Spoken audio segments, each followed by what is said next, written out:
Jantjie Blom, Ja, oompie. die oom my hier is ken hom van 'n viool. Ja, nee, van een viool, ik ken die oom, jong. Luister man, sê my. Het jy nog so ietsie vir ons? Ja, nee, daar gaat hij.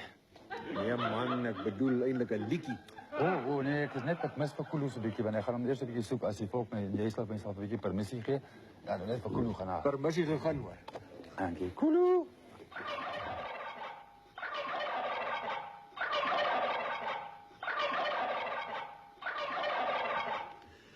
Terwyl Jantjie Blom na sy koelo gaan soek, vra ek vir een van ons semifinaliste, Piet Botha, om vir ons 'n bietjie musiek te maak.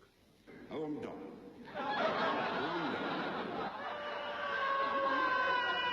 Jammer, dis die verkeerde Botha. Probeer weer.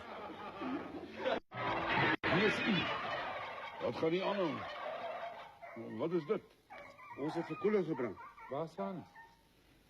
Kamera, sny weg. Ek sê. Ja, ek hoop nie.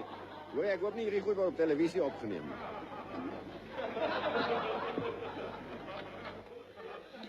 Om die doel van die kalkoen te verklaar, stel ek Jantjie Blom aan die woord. Dis om af, vat vir Kulu.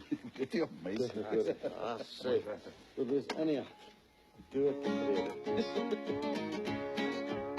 Kalkoen, kalkoen, Kulu kalkoen, wat je doet van ons kalkoen. Kloek! Een kalkoen is toch wat dankie zegt, dat is wat dankie zegt kalkoen. Niet te dom. Waarvoor kan ons dan dankie zeggen, daar is toch gans te veel.